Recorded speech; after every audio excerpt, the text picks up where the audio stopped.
আসসালামু আলাইকুম ওরহমতুল্লাহি ওবরাকাতু। সবাই কেমন আছেন? আশা করি আল্লাহর রহমতে আপনারা সবাই ভালো আছেন। আলহামদুলিল্লাহ, আল্লাহর রহমতে আমিও ভালো আছি। আরেকটি নতুন ব্লগ নিয়ে চলে এলাম। আজকের ব্লগটি আমি সকাল থেকেই স্টার্ট করলাম। সকালবেলা এখানে আমি পরোটা বানিয়ে নিচ্ছি নাস্তার জন্য। যেহেতু গতকালকের গরুর গোশত রয়েছে, তার জন্য পরোটা বানিয়ে সকালবেলা নাস্তাটা রেডি করে নিয়েছি। এখন আমরা খাওয়া শুরু করলাম। নাস্তার পর্ব শেষ করে আমি চলে এলাম এখানে চা করতে। আমার হাজব্যান্ডের জন্য দুধ চা আমি আগেই করে নিয়েছি। এখন আমার জন্য এখানে লিগার চা করব। আমার চাটাও রেডি হয়ে গেছে। এখন আমরা দুজনে চাটা খেয়ে নেব। সকালে নাস্তার পর্ব শেষ করার পর রমজান উপলক্ষে নিয়ে আসা কিছু ছোলা এবং খেসারির ডাল রয়ে গিয়েছে, সেগুলো রোদ্রে শুকিয়ে রেখে দিলাম।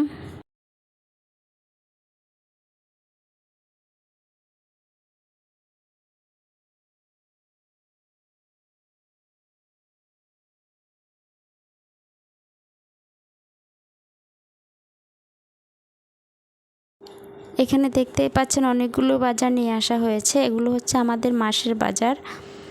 আমরা পুরো মাসের বাজার একসাথেই করে থাকি। এখন মাসের শুরুও না শেষও না, মাঝামাঝি টাইম। আমার এখনই সবগুলো বাজার শেষ হয়েছে আর সেগুলো এখন লাগবে, তাই আমি এই টাইমে বাজারটা করে নিলাম। যেহেতু আমি অনেক বাজারই একসাথে নিয়ে আসি, তার জন্য আমার শেষ হতে হতে পরের মাসের আরও অর্ধেক টাইম চলে যায়। তো আমার মাসের অর্ধেক টাইমেই বাজারটা করা হয়। আসলে মাসের 1-2 তারিখে আমার কোনো বাজার লাগে না, তো আমি ওই হিসাব করে বাজার করে নিয়ে আসি। আর এখানে সবগুলো বাজারে নিয়ে আসা হয়েছে, তো আমি এক এক করে সব বাজারগুলো বের করে নিচ্ছি আর সেটা আপনাদের সাথেও শেয়ার করলাম। তো আপনারা দেখতে থাকেন আমি কি কি বাজার নিয়ে আসলাম এই মাসে। ভিডিওর মাঝখানে আপনাদের কাছে আমার ভিডিওতে একটি লাইক চেয়ে নেব। প্লিজ আপনারা যেখান থেকেই আমার ভিডিও দেখেন, ভিডিওতে একটি লাইক দিয়ে দিবেন। আপনার একটি লাইকের কারণে আমার ভিডিওটি আরও কয়েকজনের কাছে পৌঁছে যাবে। আর যদি আমার ভিডিওটি আপনাদের একটুকুও ভালো লেগে থাকে, তাহলে অবশ্যই আমার চ্যানেলটি সাবস্ক্রাইব করে দেবেন যারা ইউটিউব থেকে দেখছেন। আর যারা ফেসবুক পেজ থেকে দেখছেন তারা অবশ্যই একটি ফলো দিয়ে দিবেন। যাই হোক, বাজারের পরিমাণ যেহেতু বেশি ছিল, তাই কোনটা রেখে কোনটা বের করব সেটাই আমি কুল পাচ্ছি না।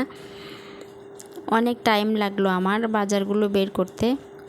আর এখানে মশারির ডালটা দেখলাম যে ডালের কালারটা কেমন, ডালটা কেমন পুরানো পুরানো লাগলো আমার কাছে, ফ্রেশ লাগলো না। যাই হোক, কিছুই করার না, যেহেতু নিয়ে আসা হয়েছে।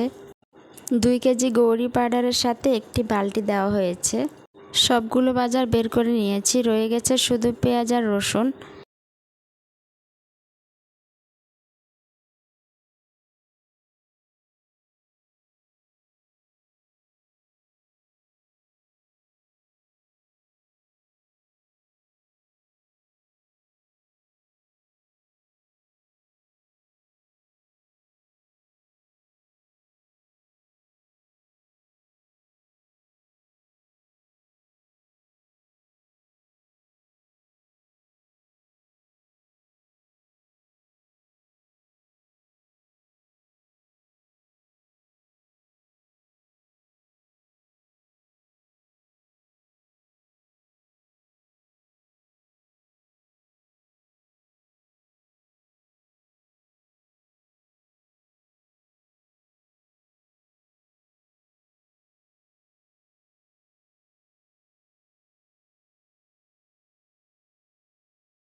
সবগুলো বাজার বের করে নিয়েছে। এখন আমি সবগুলো একটু গুছিয়ে আপনাদেরকে দেখিয়ে দিব কি কি বাজার করলাম এই মাসে।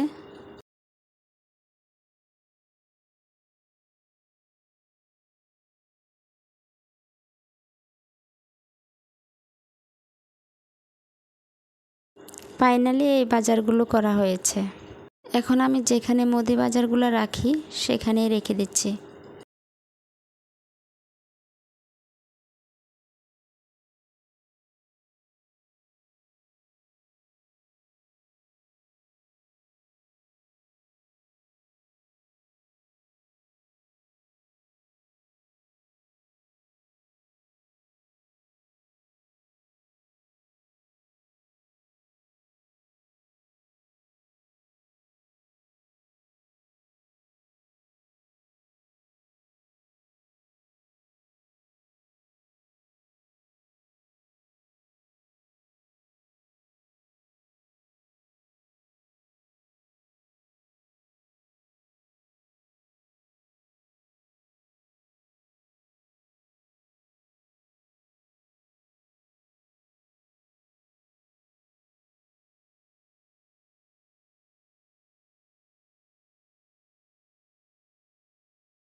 বাজার গোছানো শেষ করে আমি রান্না করতে চলে আসলাম। এখানে বেগুন কেটে ধুয়ে নিয়েছি আর পটলটা সকল মশলা দিয়ে মেখে নিয়েছি। পটলটা ভাজবো, একদমই ভিন্ন আইটেমে বেগুন ভাজি করব।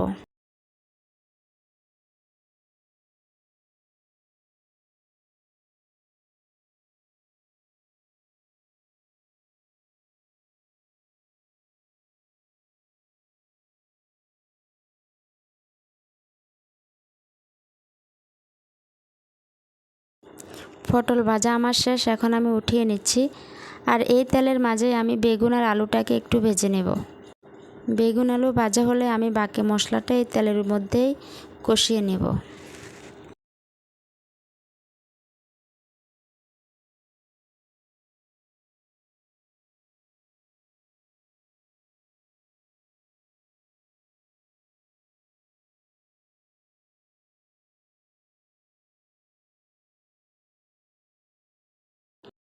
বেগুন আর আলুগুলো আমি ভেজে নিয়েছি আর কড়াইটাও একটু পরিষ্কার করে নিয়েছি, যেহেতু তেলগুলো অনেকটাই কালো হয়ে গিয়েছিল মশলার কারণে।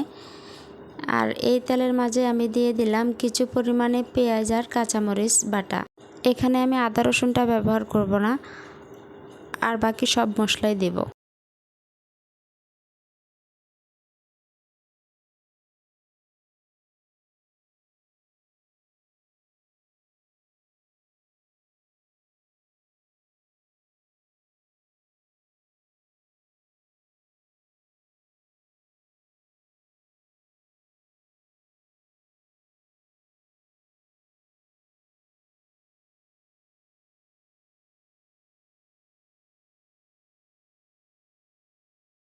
রান্নাবান্না শেষ করে ফ্রেশ হয়ে চলে এলাম খাওয়া দাওয়া করতে। আর আজকের খাবারে কি কি আইটেম রয়েছে সেগুলো আপনাদের সাথে শেয়ার করলাম। আজকে তো বেগুন আর পটল ভাজি হয়েছে, আর গতকালকের গরু গোশ আর ডাল ছিল। আর আজকে এগুলো দিয়ে আমরা দুজন খাওয়া দাওয়া করব, আলহামদুলিল্লাহ।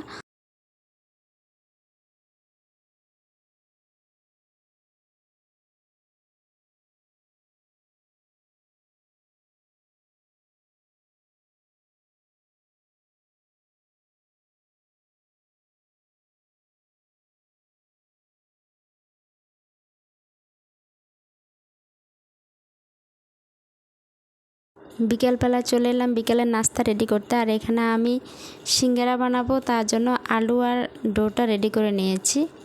আর এখানে তেলের মধ্যে আলুটা এখন একটু সকল মশলা দিয়ে কষিয়ে নেব।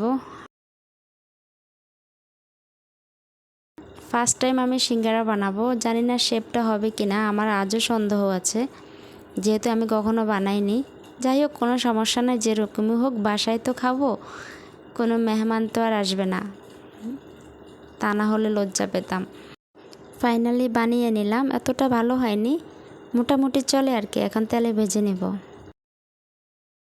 সিঙ্গারা বানাতে বানাতে ভিডিওটাও শেষ করে নিচ্ছি আর সবার কাছ থেকে বিদায় নিয়ে নিচ্ছি। আজকের ব্লগটি এখানেই শেষ করব আমি। সবাই ভালো থাকবেন, সুস্থ থাকবেন। আল্লাহ হাফেজ। আসসালামু আলাইকুম ওয়া রাহমাতুল্লাহি ওয়া বারাকাতুহু।